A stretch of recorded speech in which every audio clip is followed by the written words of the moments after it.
Hey there, entrepreneurs. My name is Sushant, and welcome to Trip Talks. This is the show where I interview successful e commerce entrepreneurs, business executives, and thought leaders, and ask them questions about their business story and also dive deep into some of the strategies and tactics that they have used to start and grow their businesses.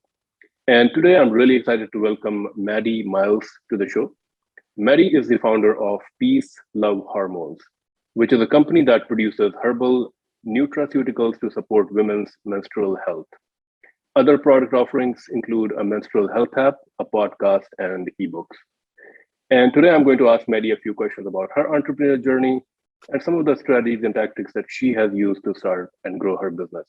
So thank you so much for joining me today at Trek Talks, Maddie. Of course. Thank you for having me. This is a nice change of pace. Usually I'm on health and wellness focused podcast channels, which I love. Obviously, I'm in that space, but I have yet to be, until right now, I have yet to be on a more like business focused, entrepreneur focused podcast. So thank you so much for having me. I'm really excited to talk about that side of what I do on a daily basis. Yeah, I mean, you're definitely an entrepreneur and businesswoman. I don't know how you describe yourself, but yeah, very, very curious to know about your company. I mean, as a male, I'm not too familiar with these kind of products. So maybe you can explain a little bit about what your product is, what actually is herbal nutraceuticals, and how is it helping women? Yeah. And thank you for having me for that reason too, right? I think, more often than not, we think like, oh, this is a woman's issue when it comes to women's health and menstrual health. So we're just going to leave it to them. And I think that's a huge part of the issue, right? And like it fuels the taboo and the stigma around it all.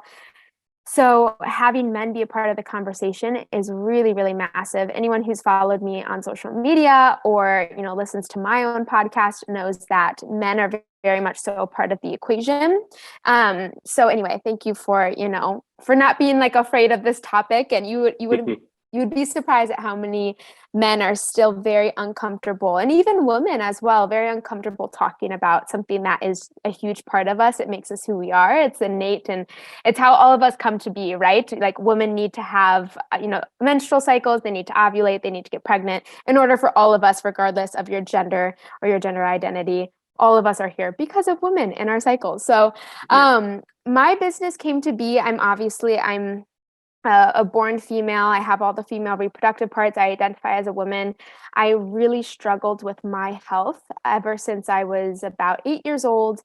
Very anxious kid. I had sleeping issues. I was diagnosed as insomnia. I had anorexia. I had just like a bunch of diagnoses thrown at me from a very, very young age. So, to a certain extent, medicine and health and wellness have always been a really, really vital forefront piece of my life. And while everyone was going to school or, partying, not that I didn't party when I was younger, but I was honestly, for the most part, either in a hospital bed or I was in some sort of inpatient or outpatient partial hospitalization program. So that was those were my like early younger years, my teen years. And it wasn't the last time that I was actually hospitalized and I was in a hospital bed, I was hooked up to a feeding tube, that I approached my parents and I said, "Hey, I get it. I see that I'm really sick and that all of these things that I want to do with my life, go to college, start a business, fall in love, have children, travel the world, all of these things I will not be able to do if I'm sick. However, what we've been doing up until this point, which has been the conventional way of healing, and we were in and out through like the conventional medical system, it just wasn't working, like and their eyes, in the conventional medical model, I was recovered if I was a certain weight, especially with an eating disorder. Everything was based off weight and the BMI. And they never really addressed any of the imbalances going on within my body. They never addressed the root causes of why I was so anxious, why I was experiencing panic attacks, why I wasn't sleeping, why I, was so anxious ridden that I couldn't even eat a meal, So no one ever addressed that. Instead, it was just feeding tubes and shoving, fake food down my throat. And I gained enough weight and then I'd relapse right after I got out of whatever program, we went through. And so That was when we all three of us went back to the drawing board. We found this integrative medicine clinic in Chicago. That's where I'm from originally. Mm, And we found this integrative medicine clinic. It was the first time that I was approached by medical professionals who weren't prescribing medications to me. And they're actually talking about nutrition and how the way that I eat really, really impacts.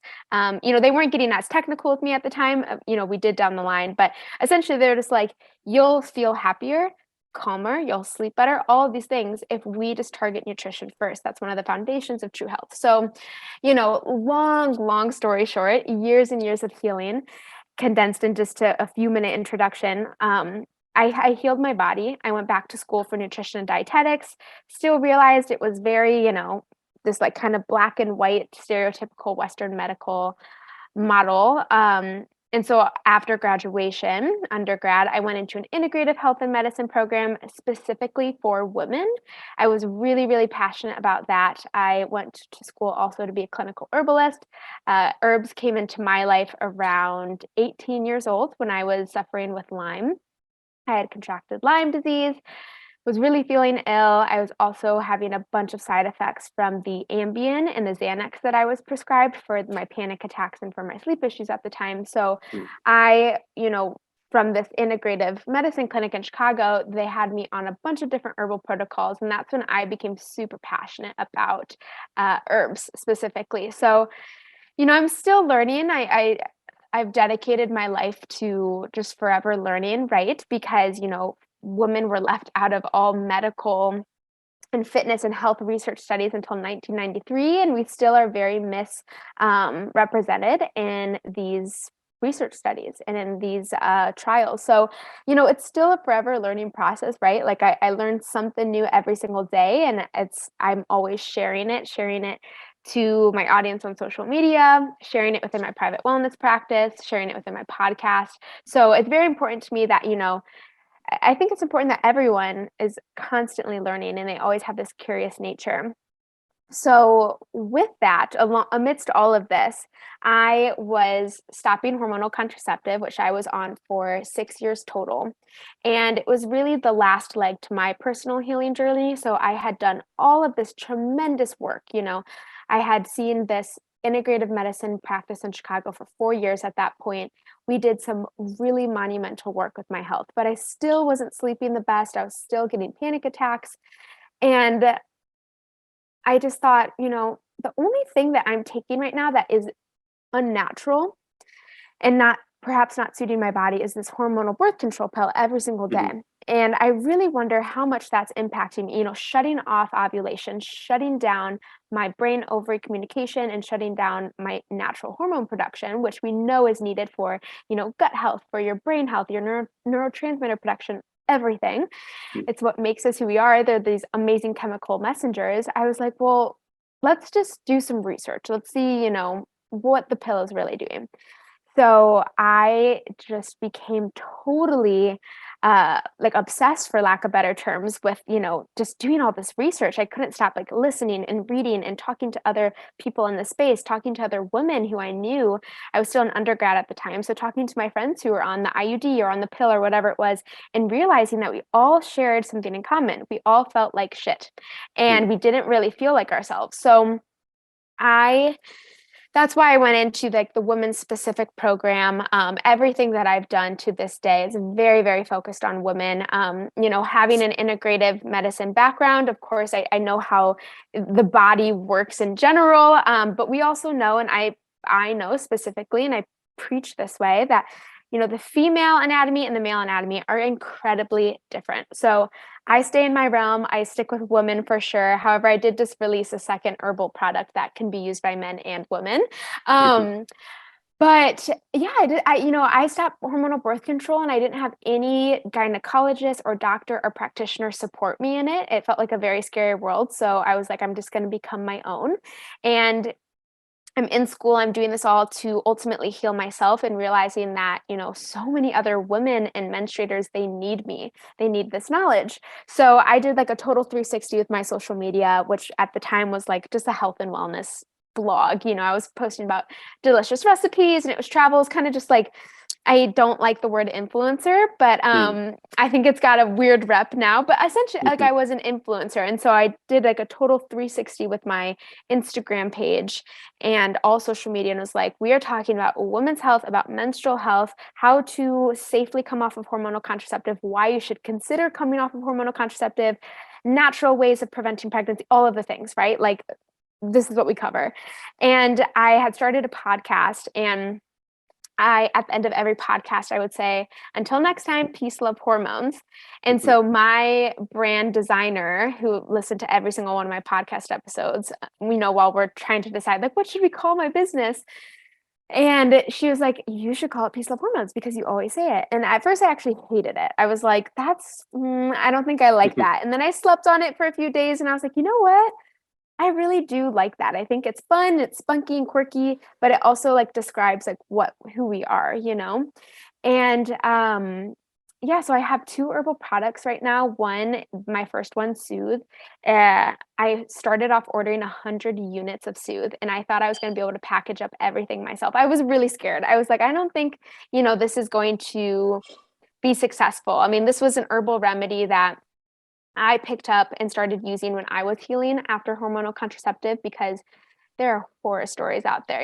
People say like, well, if you stop, you're going to gain weight. You're going to get hormonal acne. You're all of these things. Right. And I was like, well, I already feel like shit on the pill. So I'm just going to try and hop off and see. mm, Hopefully that actually helps me out.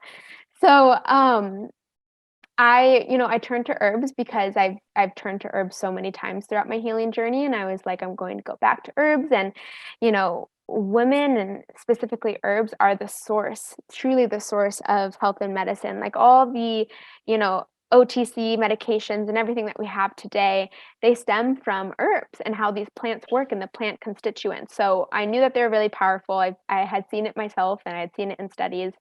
So I turned back to herbs, and I didn't have any of those, really unfavorable post-birth control syndrome symptoms.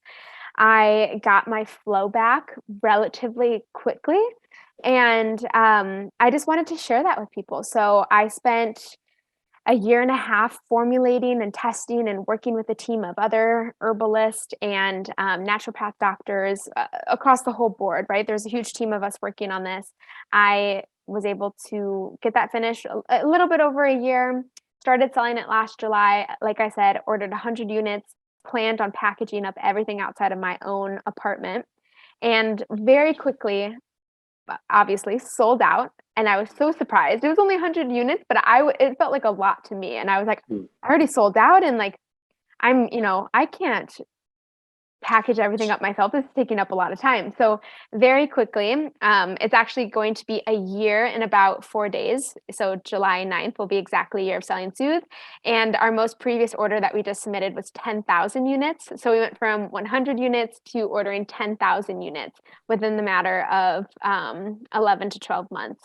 So it's been such a journey, to say the least, right? Like so many ups and so many downs, but like, if you really zoom in, yes, of course there are downs, right? That's what comes with owning a business. What comes with life, right? But there have been so many ups, and those ups are what I hold on to, and what keeps me going, and I have them every single day. So looking at it, zoomed out versus zoomed in, it's just all been this beautiful journey of extreme highs and connecting with women all over the world and helping them, even if they don't, consume Soothe, because maybe, Soothe isn't for everyone, right? Everyone is unique in bio individuality. So outside of just soothing my products, people's messages to me, a lot of them make me cry, because they're just like, I finally feel like heard and understood, and I finally feel like I can get somewhere. I felt so sick for, so many years, and I listened to your podcast, and now I actually know what to do. So it's like those type of messages and that feedback that keeps me going every single day. And I'm just such a nerd. Like I love research. I love reading. I love learning. And I get kind of bored if I'm not learning. So it's just the right space for me to be in. And being a woman, being someone with a menstrual cycle, being someone who struggled with her health for so so long, it really hits home to me. So that is how Peace Love Hormones came to be. It's only been a year, and we just are getting in our second product, which is a bitters herbal formula, and it helps with digestion and detoxification, and you're supposed to take it before meals. So it's an ancient tradition that we've really lost in today's world. We don't really have a lot of bitter foods, especially over in the States. I mean, the most bitter food that people usually consume is coffee, but then they're adding sugar and cream to it, so you lose that bitter effect from it. Mm. And bitters it's a really important part to have of the way that we eat, right? Our diet. And we have a lot of sweet foods, we have spicy foods, some sour, not so much sour, but we've really lost bitters. So I'm trying to bring back the ancient tradition of bitters. And that is something men can use too, which everyone, all of my male friends, my brothers, my partner, everyone's like, yes, there's finally something we can use. Yeah. I mean, I'm a big coffee drinker, black coffee, so I'm I'm taking a lot That's of good. it. So let me ask Yes. you this. So your target market, is it for the product Soothe? Is it really women, or people who want to get off of birth control pills, and then this will help them through the transition? How do you promote that message? And like, what is the message that come off the pills and use some of the alternate contraceptive methods? Like, how do you help these women get off the pill? And is it only specific kind of women who are actually having or some symptoms or some issues, or is it like, is your main message that nobody should be using the pill, and you know something else? Yeah, I'm happy that you asked that. So when it comes to, there's so many great questions in that, and I'll try to dissect one at a time. But when it comes to like my stance and my message on the pill, and as a brand, Peace Love Hormones, we don't shame anyone for being on hormonal contraceptive. So we don't shame, but we are pro education. And sadly, it's just a matter of fact that majority of us, an alarmingly high amount, 80% or more, go into the doctor's office and we're prescribed the pill for anything and everything underneath the sun. So whether it's, hormonal acne, or perhaps you have received a PCOS diagnosis, endometriosis, something as extreme as that, and something as small and as normal for a teen girl of like having some breakouts, the pill is always the answer. So that's my first problem with the pill. And the second one, and my second issue with the pill, is that we're not educated on how it impacts us on a physiological and neurological level. I mean, it shrinks our brain, it depletes us of essential nutrients, it impacts our liver's ability to detoxify. It really deteriorates our gut health, which is, our gut is, some say it's our first brain. And because it is the first to be developed when we're a little embryo, and it's very vital. It's vital for hormone metabolism. It's really crucial for our neurotransmitter production. So everything is interrelated, right? Like, I hope that everyone can throw out that notion that like the mind and body aren't connected. Everything is constantly communicating to each other every single second of every minute, of every hour, of every day, etc.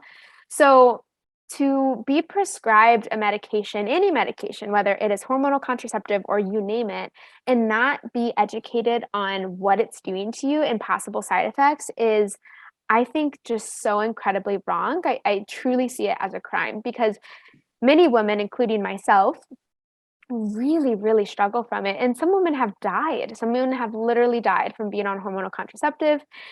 And, these products are still on the market. And I mean, finally, they, included like a pamphlet of all the potential side effects, but no one reads those. And it's literally this big. It's like this big, no one reads them. And it should be something, just like how cigarettes have it on the outside of their package, it should have it outside of the package. Like, this can kill you, because it truly can. And everyone needs to weigh out their pros and cons.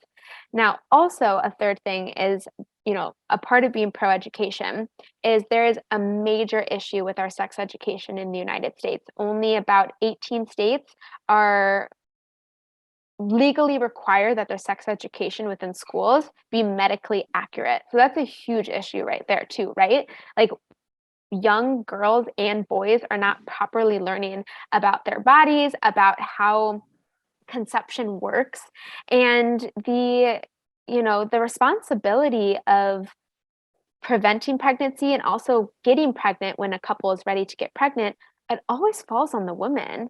And that is also an issue that I want to address as well, because, as a part of my education, I love seeing people's reactions when they find this out. But women aren't fertile every single day. So that's a huge part of, the education and teaching you about your cycle and, specifically about fertility awareness based methods, because it's all about tracking your daily biomarkers and pinpointing when you're exactly fertile. You only ovulate once per cycle. In those 5 or so days before you ovulate, everything is changing within your environment, your vaginal environment, that it can actually keep sperm alive. Hence why there's a window where you can conceive, but outside of that window, it's literally impossible. It's not possible to get pregnant. You can't get pregnant if there's no egg, right? So anyway, that being said, I'm very passionate about education. And so education on like alternatives to the pill, education on, what the pill does to you, fertility awareness-based methods, specifically the symptothermal method, all of these things are provided pretty much daily via our podcast, via our social media. Now, Soothe is more so for, I don't recommend that anyone takes it when they're on hormonal contraceptive, which I know a lot of people are bummed about because, like I mentioned before, many women who are on the pill or on the IUD feel like absolute crap. They have a ton of side effects. And of course, everyone can do what they choose to do. I do not, put on our website, like, you can take this on hormonal contraceptive. And I wouldn't put one of my patients that I work one-on-one with, because some of the herbs can actually worsen the efficacy of hormonal contraceptive. That's how powerful the herbs are. So that's why we usually say, wait until you come off the pill. And when you come off the pill, this is something really great to start, because there are some really great liver supportive herbs in there. So it will aid your liver in detoxifying. So packaging up those synthetic hormones and detoxifying them, getting them out of your body, out of your bloodstream. It'll also help to regulate your cycle, to bring it back, to reestablish that brain ovary communication. So we say to do it, start taking Soothes after hormonal contraceptive. But we have so many customers and subscribers at this point. I think there are a few who maybe are on hormonal contraceptive and they love it because it's helped them mitigate a lot of the symptoms that they're feeling from hormonal contraceptive. But again, we don't advocate for that, because it can decrease the efficacy of your pill or of whatever hormonal contraceptive you're taking, whether it's the implant, it's the shot, etc. So same with the IUD. So that's why we usually don't. If you're on the copper IUD, you can take it. And then the bitters, which is about to release, that's something anyone of any age, any gender, whether you're on hormonal contraceptive or not, anyone can take that. That's just to support your digestive juices and digestion and absorption. So from a business perspective, can you share a little bit about, so you had, found the natural herbs and, in your own journey useful, and you wanted to bring that as products for other people also. Can you share a little bit about, how, once you had that idea, how did you actually bring that idea to fruition? You said first you created like 100 bottles and then everything sold out. So that was kind of like a, idea validation process for you. But can you share, like, was there a lot of investment from yourself in terms of, getting the business started, or was it like a pretty straightforward, like, you know, process? It didn't require a lot of investments and so forth. Yeah, great question. So I'm actually 100% self-funded. I've always just been, my dad calls me a hustler. Even in undergrad, I always had a job. I was always, I enjoy life. I have fun and I spend my money that I work hard for, but I also am very cautious about like saving up. And have always just worked and had jobs and internships, and was very money conscious. And so I actually am completely self-funded. And, if I would have ordered 10,000 units a year ago, I probably would have needed some help. And luckily, to be completely honest, I'm the only person in my family that's in the medicine, the health and wellness space. Everyone else is an investment banker, pretty much. So Okay. if I did need funding, it would stay internal. Not that I don't think that there's anything wrong with, getting investments right up. I just, to be quite honest, I had no idea. I had no expectations that this would turn into this massive business. I really just wanted to have something to call my own. And I thought that my private wellness practice, seeing patients one-on-one, I thought that that would be my main thing. And I love writing books. And so I was like, I have my books, I have my private wellness practice. That's really where I'll make a living and make an income. But hey, I love herbs. I make herbal tinctures and herbal remedies all the time. I may as well package some up, and, that way, like, I can have my patients take them or whatever it is. So everything was complete. I only bought enough that I could afford, really. And it was a conservative amount at that. And then, everything that I made from the business, I was funneling it back into resources. So, because I didn't feel like I needed to take a cut from the business, the first, 6 months of it, every single dime that I was making was going into buying more product, was, buying supplies. So, our boxes, all of our shipping materials, and then also paying my team. So I have customer service. I have someone who runs our social media and does a lot of design work for us.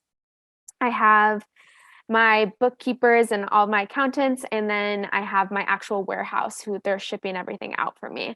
So everything was just going to pay for that. But I mean, we scaled so quickly and we run out of stock 5 times. That's how much we have scaled this and have created such an amazing following off of it, and haven't paid for one ad. Everything is through word of mouth, everything's through social media. And And do because you of think that, that, sorry, go ahead. oh, no, I was just going to say, because of that, I've been able to be 100% self-funded. But if I did have some investment, I would definitely, I would be able to, I mean, I've thought about this a lot, like, if I had investment, like, I could do X, Y, and Z. And I'm like, but what would I really even do with it? Because I have a small team and I prefer it that way. I don't have a million people that I need to talk to and manage every single day. I have 2 full-time employees, and then I have, my warehouse, I have my herbal manufacturers as well, which I don't, they're not Peace Love Hormones employees, they're their own entities, and we all work together. So, I love being virtual. I love having a small, very intimate team where we can get very close to each other. I don't, it gives me less work to do because I didn't want to, spend 4 hours of my day managing other people. And so everyone's very, independent, hardworking. And so I've kind of thought, I'm like, what would I even do with, if I did get a big investment, and how would I even spend it? And I was like, I really don't know what I would spend it on. So that's why I haven't asked for it yet, because I just haven't had a need. We redid our website. It looks so beautiful and amazing. That was completely out of business funds. Ordering more product and ordering, cool shipping supplies. I try to be very eco-friendly. So, I don't want to have this crazy unboxing experience where someone's having to throw away a baby tree's worth of paper. Hmm. Everything is very, kind of virtual. You have a really cute, sleek insert card with a QR code, and that takes you to more information. It takes you to our YouTube channel where we're explaining how to use the product. So, yeah, which actually reminds me, I need to create a new insert for our bitters. But I mean, other than that, I haven't needed investment. So it's all internal, and it's, small. I mentioned before, we haven't spent $1 on ads. We don't run ads. So Again, yeah, it's, and that was, I was very interested in. Do you think that because you haven't spent any money on ads, is it that you had already, I know, you mentioned that you were already an influencer before creating this business. Was it that you had already built your audience enough that all you had to do is simply, use that momentum and you pitched the product and it took off from there? And then what are some of the things that you're doing right now, if not paid, to really bring new customers into your funnel? Is it all driven by YouTube and Instagram, or is it coming from like SEO? Can you share a little bit about your, how you're acquiring new customers and so forth? Sure. So looking at our Google Analytics, it'll be interesting to see how things change over like the next month or two now that we have a brand new website that's very SEO optimized. Whereas before, SEO and just like those, website Google searches, we weren't really popping up. So all of our sales have come through Instagram predominantly. We are on TikTok, and we've gone viral a handful of times on TikTok and have a great following on TikTok, but it's different. It's a very different, it's a different platform, I would say I have found for our brand personally, it's easier to go viral on TikTok, but to acquire customers, not so much. So with Peace Love Hormones, our business is a funnel. So I like to think of it as, of course, there are those people who will find us on social media and right away they'll just go and purchase the product. But usually it goes through a funnel of like, they see us on social media, they all of a sudden binge a bunch of our videos and be like, oh my gosh, I love this. I'm learning so much. I never knew this about my own body before. And then they hop over to our podcast and they listen to our podcast and they see, okay, Maddie knows what she's talking about. She knows what she's talking about. She's very passionate about this. I feel connected to her, which is always my goal. And then they decide, is this product, should I purchase this product? And then they buy the product and they feel confident in it, right? Because, for something like a phone case, which, I'm just picking like a random product, but you see those ads all the time, right? Of like these cool phone cases on TikTok or on Instagram. That is a very low risk purchase. You're spending maximum $20. It's usually 5 to 20 bucks on a phone case. As long as you know it's the right size for your phone, it's super low risk.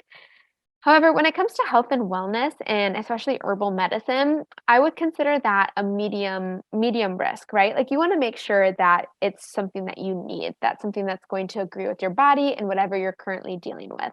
So that's why we have our social media, we have podcasts, because it's going to take way more than just seeing one ad to know if this is right for you. So we have leveraged our incredible community, and I have a minor in marketing, and same with every single person on my team, very into marketing. So we know, we look at our analytics. We have a meeting every single week and we look at social media and we go, okay, what videos really did well last week, and let's dissect those videos. So oh, this video did really well and we did a recipe or whatever it was, right? We did a hormone healthy recipe, so let's do that again this week, because that's the type of content that our followers like. And I have 50,000 followers on Instagram alone. With Peace Love Hormones account, because we have two accounts, it's about 60,000 followers. Now, not all of those people have purchased from us. I wish that would be awesome to have 60,000 customers every single month, but we don't. So honestly, we grow naturally because we show up every single day. We're consistent with our content. We post podcast episodes 2 to 4 times a month. Like we're consistent. We consistently show up and support. But, and so naturally we're growing, right? But it would be awesome, and this is what we focus on, is like the current community that we have right now of 60,000 on Instagram and 20,000 on TikTok. So 80,000 people we have watching our content. How can we convert the current followers into customers? And how do we do that? We show up, we be consistent. So the same method for growing, right? It's educating, it's being ourselves, being authentic, and also being relatable, because people are much more comfortable buying from a brand who they know who's behind the brand. They know their story, they can relate to them, versus a faceless brand who you're like, I have no idea who this person is. I feel no connection to them. And I've been really open with Peace Love Hormones the whole journey from the very start. Everyone saw videos and photos of me, packaging up the orders myself out of my kitchen, and they now see us in a warehouse. So, we've always been super transparent with people. We're transparent about where our herbs come from, how they're made, how they're third party tested for purity and potency. Like everything is so transparent. And I'm really passionate about doing that because I, as a consumer myself of food, of clothes, of all these things, I only buy from brands like that as well. And so I wish there was more of them because there's not a lot. It's really hard to find, but that's why I'm passionate about what I do. And that's the funnel, right? Because again, my product is so different than just buying uh, a headband or a Hmm. t-shirt or something that's so low risk, Yeah. when it comes to your health and wellness, it's something that deserves the time and attention, and you should learn about it. But of course we have those customers who just, they see one post of ours, they're like, oh, they have something for PMS and for hormonal acne, and that's me, and I'm going to order this, and then they're so amazed at how well it works for them. But I still always hope at the end of the day, even those people who don't really care about the purchase and they right away just buy it. I really hope that at the end of the day, they're still listening to our podcast and they're learning how to eat for their health. They're learning how to move their body for their cycle and all of the things that health encompasses, right? So that was a long answer to your question. So yeah, no, that's great. What I'm very curious to know about, I'm actually on your Instagram page, which looks really great. I think your personal Instagram and also your business Instagram. Can you share a little bit, like just the process of creating like this content? Of course, there's a strategy here, and you're some sort of a thought process around this. I would even be interested to know like what kind of camera you use, and like can you share like your whole Yeah. a little bit about your process of I mean even your personal Instagram or business Instagram? How do you go about, like, even the people who are on your business Instagram, are they your friend? Are you working with other like models? How do you put this together? Yeah. So our Peace Love Hormones Instagram account, the faces that you'll see most on there are my own, and then Autumn, who is our full-time, she's pretty much she's like my right-hand woman. Like she is me, but just in a different form. So Okay. we do a lot of the same stuff. She's on there a lot. She manages the whole, I don't even hop on that Instagram account. Very rarely do I. But she completely manages that. So everyone else, though, all other faces that you see on there are actual Soothe users. So Okay. they're not just like random models that we hired. It's like people who are already using Soothe and they willingly send us a photo of themselves with Soothe, or maybe we ask them, we're like, hey, we see that you've, used Soothe for the last 3 months. Like, do you want to send in a selfie or whatever it is? So, Mhm. I told Autumn from the very start of her joining us, like, we have the most incredible community and all we have to do is ask, right? So most of the time we're going to get tagged in stories. We're going to be sent amazing reviews and, photos and all these things. But also, it doesn't hurt to ask. If someone's, tagged us in a story, when you're messaging them, thank you so much for tagging us in the story. Also send another message saying like, hey, do you want to be featured on our page? So everything has been Mm. super authentic. We do photo shoots, but again, it's like, very few women I'll invite, and they're all my friends here in Austin, Texas, and they take Soothe as well. So it's very authentic, very real. As for my Instagram, in terms of the camera that we just use our iPhones. I have the newest iPhone. I'm on the Apple upgrade program, so I always have the newest, latest iPhone. And the camera is, I realized that because I do have a legit Sony A7 III, a really nice camera. And I used to use it, but I was like, I don't need a perfectly beautiful curated Instagram feed because that's not why people follow me. And people don't follow me for, photography. They follow me to learn about their body and how to feel healthy. Mm. So I realized that I was still growing, even though I didn't have this beautifully curated feed. And honestly, when I gave up that desire to have like this perfect feed, I feel like my feed just looked better. My Instagram feed did. Like it just seemed more raw and real. And I mean, just me as a person as well, I do enjoy nature. I enjoy photography. I love all of that stuff. I just took pressure off of it. So instead of me like forcing myself to create all the time, I just do it when it feels natural. And so I have a backlog of a lot of photos that I can use for cover photos. But honestly, I mean, for anyone who like already knows my work or who's about to hop into my work and learn more about it, I plan and create content around certain times of my cycle. So right now I'm in what's called the follicular phase.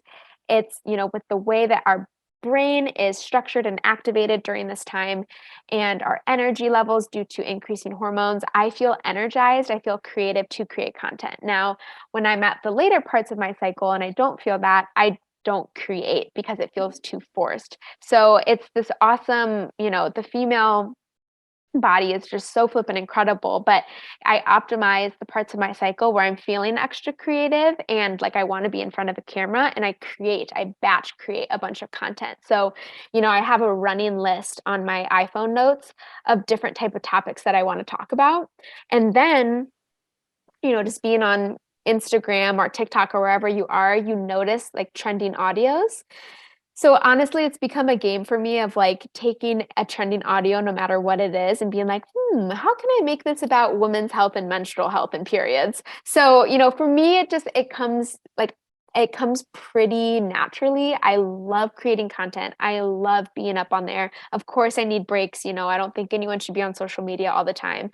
But for the most part, it's just super fun for me. Now, if it's not fun for you, like a business owner, that's totally okay. And you can hire someone to do that, right? My recommendation for any entrepreneurs who are like, we want a good social media presence, we want to be authentic and real, we want to show the founders and the team, but perhaps that founder is like, I don't want to be like creating content though. Like, I don't even know how to use it. I just say, hire someone, right? Like, hire someone to do it for you, have them sit down with you once a week, or maybe it's once a month, and plan out your content calendar. Like, what are the major things that you want to educate on over the next, 4 weeks, and come up together with different content that you can create around that, and then have them do the actual editing and the posting and the engagement. I do that all for myself, but that's because I thoroughly enjoy it and I love connecting with people. So, and it's a learning process, right? Especially with these apps, they keep changing like their technology and like how to edit things. So you're always having to learn.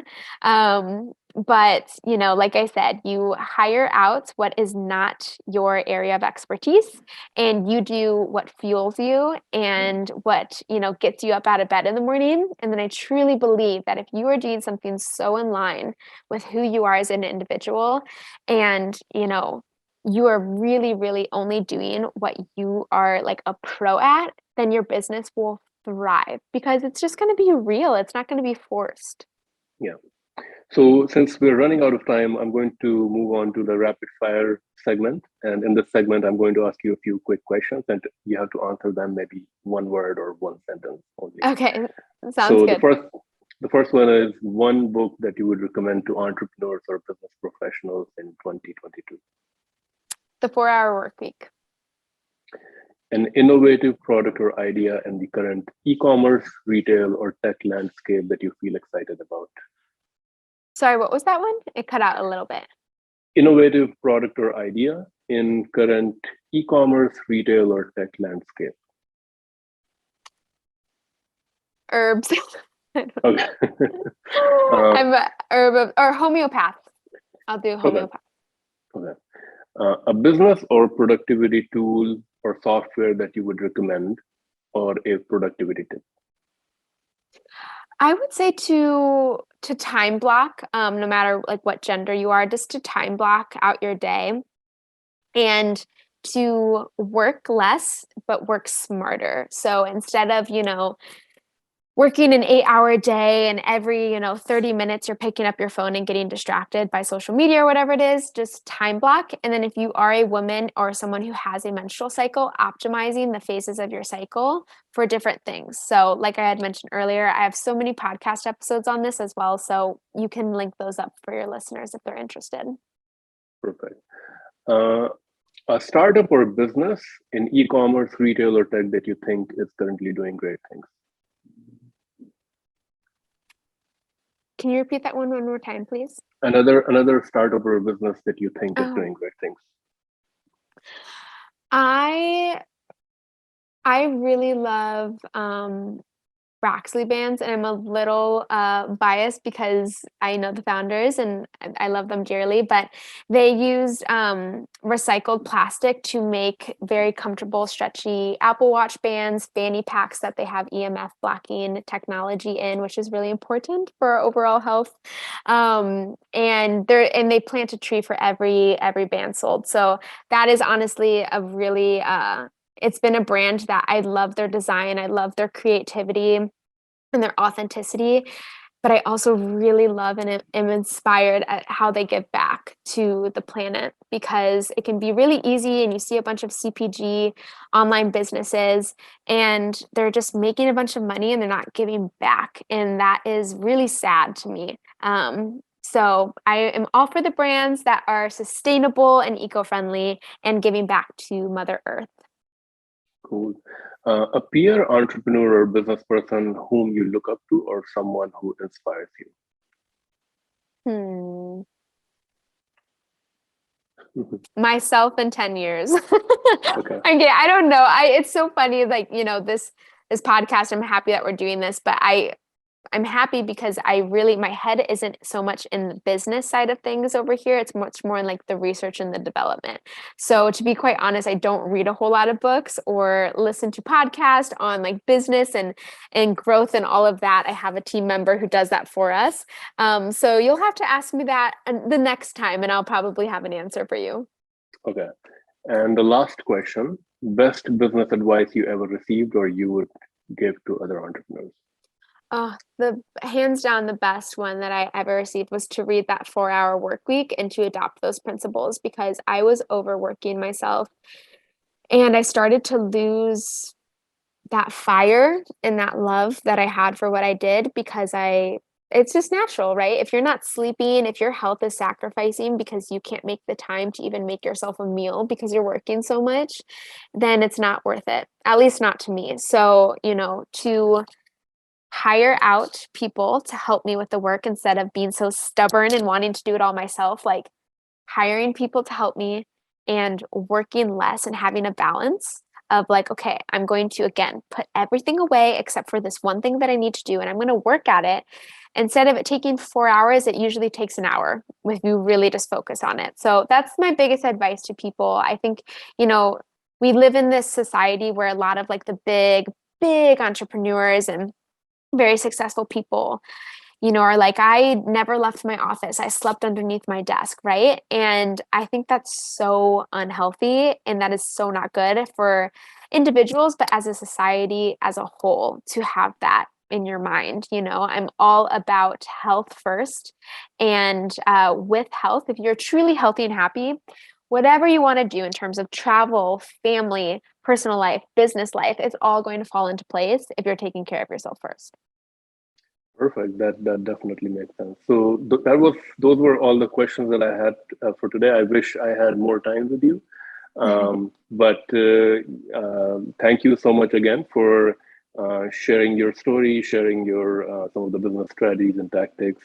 So thank you again, Maddie, for joining me today at Trip Talks. Thank you. Thank you.